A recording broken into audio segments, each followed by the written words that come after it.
So this is Sebastian Spielman's fourth focus group on idea development for my final major project on Guitars Gone Solo. So it's an investigative music documentary on the changing of the music industry and the downfall of guitar bands compared to the rise of electronic in the modern era over a span of 30 years, mainly stemming from 90s to today's.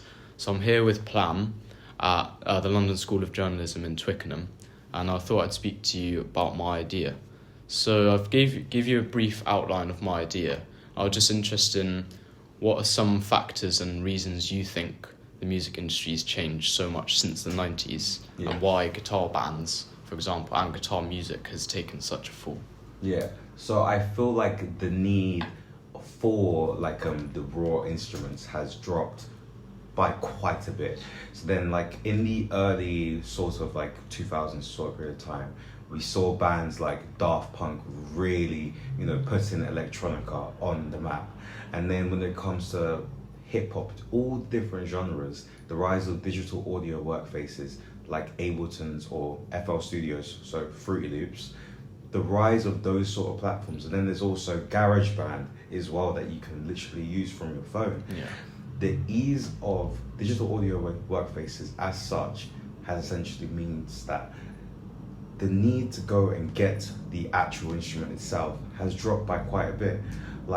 Producers these days don't really play the instruments that much. There are exceptions like Jacob Collier, who knows every single instrument in the world, but he's very much like a dying breed.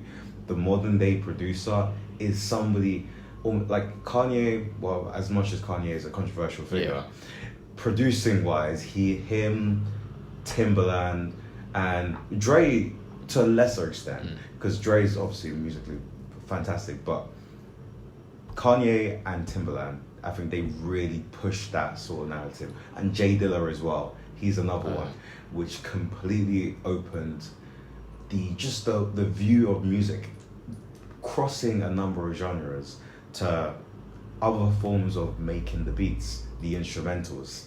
And it's something that these days, if you're going to make an album, instead of going to pick up a guitar, piano and some drums, you instead buy a MacBook and you install FL Studios or Ableton to your PC, and then from that point onwards you can make a track. Would you say that's one of the reasons why the industry has gone more focused into solo artists, because software can replicate several members? So there's no need for several people. Exactly. There are some groups that are good examples of how groups of people can come together, like Fontaines. Fontaines, Wonder DC. Horse. Yeah, they've worked it out. So I wouldn't say that the group is dying per se. I feel like the difference of voices will still be something that's so important. But instrumental bands, there is a little bit of a struggle with them. I wouldn't say that they're on the rise or anything like that. Yeah.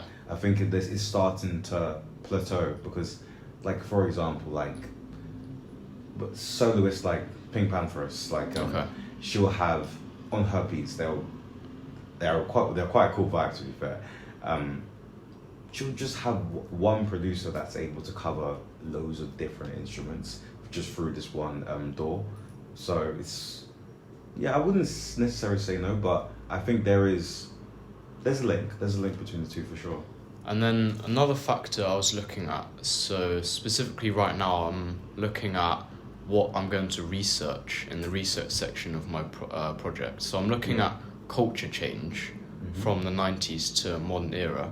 And one thing I was looking at researching is maybe the reason why we haven't produced any bands as big as, let's say, Oasis, Blur back in the day, is because we're still, as people, trying to replicate that 90s feel, and we haven't created our own modern day sound anymore. We're still just trying to replicate that. So do you think I should be researching into why we are stuck trying to replicate the 90s? What do you think about that? Because that's a good question, to be fair. Obviously it works in cycles essentially. Right now we are very much in the sort of phase where bands retro sort of vibes is what is reigning supreme. Yeah. So like you're having rappers now trying to recreate like the flows of like Snoop Dogg and Dre, and I guess it's less unique, it's less individual. I think the main thing as well that I think really, really, really hurts bands as well is that, like, especially for like in the UK, like boy bands, I cannot think of one that's really done well. Like, I mean, House of Pharaohs is close enough, but I don't think they've really stepped over to that next level. Yeah. I guess as well, oversaturation is obviously always a really big thing. That's the only thing when it comes to finding new artists. All you have to do is go onto TikTok. But I feel like a lot of artists get stuck in the trap of trying to get quick gratification. Yes. And not really trying to build those long-term audiences. It's different. It's easier said than done. But I think, maybe a combination of all those topics there. Yeah, I think in a nutshell, like what I was looking at researching as well was, so the culture of music right now, especially for bands, is that because record labels don't have as much influence as they used to have, and they don't have as much money to take chances on young bands, bands are sort of, they need to have fame on TikTok, they need to have those 10-second hook songs that will do well in the industry. Do you think that is reducing creativity because they can't make money without the record labels and being famous on TikTok, but they can't be famous on TikTok if they're too creative, because people only like that one style of song? What do you think about that?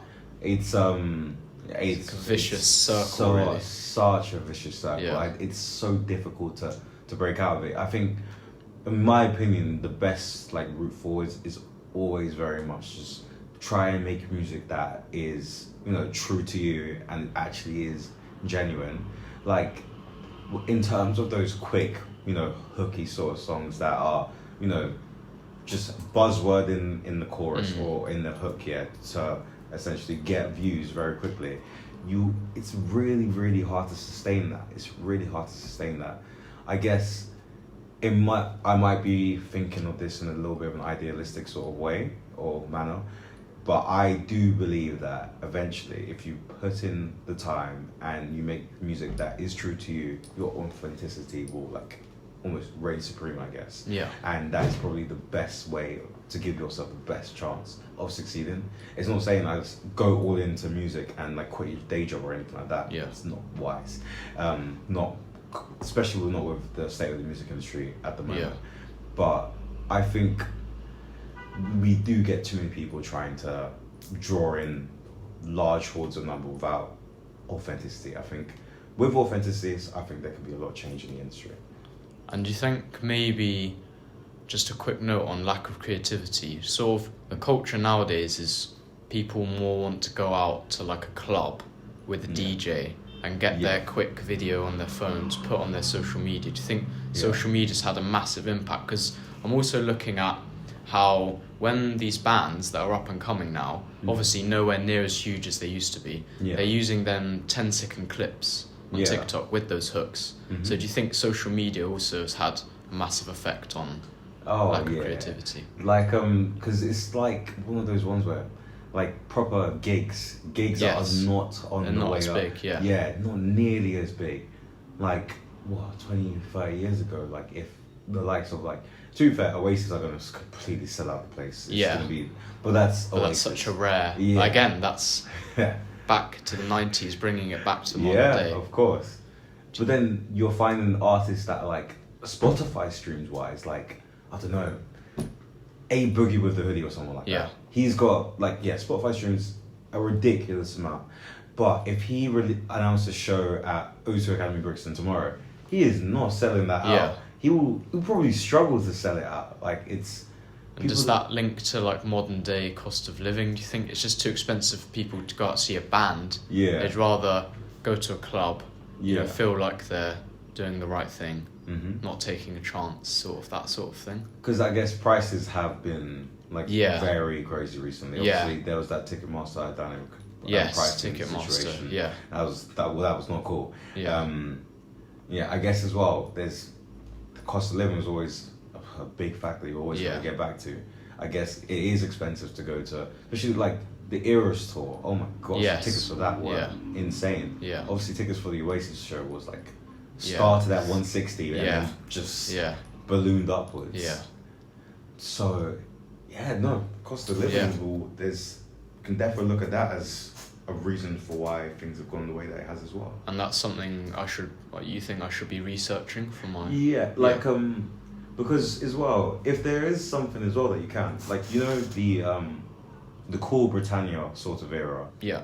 and Like Britpop. yeah, that Britpop, Cool Britannia, I'd say give a little bit of a look into the circumstances that allowed Okay. that phase to Yeah. thrive, and Right. what is the difference now. Right. Some people will tell you is that it was the 14 years of austerity by the Tories that Right. killed that creativity. Right, okay. The UK's lost that sort of creative sort of edge. Yeah, that's very interesting, yeah. Give it a look. Culture change, Yeah. yeah. Give it a look. Give it a Sort look. of that Manchester scene spawned all those bands, didn't it? In Manchester. Yeah. Things like that. And maybe we don't have as much of that around anymore. Yeah. But yeah, that's really interesting. Like youth clubs, that's not really a thing like that anymore. Like Yeah. music clubs, like arts and culture desks and media publications are dying.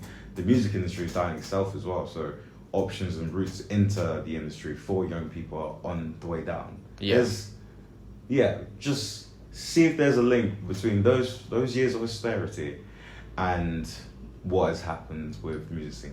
Just give it a look, and maybe I guess as well compare and contrast with other countries as well. Just to see. Yeah. I guess you could check this. It'd probably have to be the States. Oh yeah. Yeah, because obviously I think the difference between the UK and the French music scene is too much of a disparity. Yeah. I guess I think we're closer to the US. Definitely, I think than they're the we closest in the world. Definitely. Yeah. Yeah. So like they're obviously number one, but we a strong second. So I'd compare it to them and see how things are different there. Yeah. Yeah. And then final point on this focus group, just want to ask you about my narrative of my production. Mm-hmm. So I'm looking at using a young upcoming band called Scarlet as my main narrative for the production. Yeah. And then cutting in and out from within this footage to interview industry experts. Mm-hmm. And the reason for this is I don't want it to become a band documentary. Otherwise, I would have just named it Scarlet. Yeah. Band documentary. Yeah, of course. So, what do you sort of think? What are you sort of expecting to see in terms of the balance between them? Do you think it's a good idea? Like, it's obviously always going to be difficult to get 50-50. I'd recommend, obviously, record the documentary with the band first, and then from what the clips that you've got from the band, draw from. So you essentially have to make sure that your questions are almost like airtight for the band. You want to see their personalities, but there are certain themes that you want to touch upon in this. So such as like lack of open mics in London, that sort of thing as well. So then when they give their like heartfelt like reaction to the way that the industry's going, then you clip out right then, and then you go to that expert, and then you just weave it in. It's like So when topics are raised, that's when I'm then cutting to an expert talking about the same topic. Yeah. And then I'm including my B-roll and the gigs are filmed out in London, things like that. That's what you'd be expecting. Yeah. Sort of style. Yeah. Like that sort of vibe. And obviously, don't be afraid to be a presenter as well. Like you can talk into the process. Like that would be really cool. Really cool. Like just start with the band, and then like pick the experts as a result of what they've said. Yeah. And then from there on out, you will have a good narrative. Trust me on that. Okay. Thank you very much.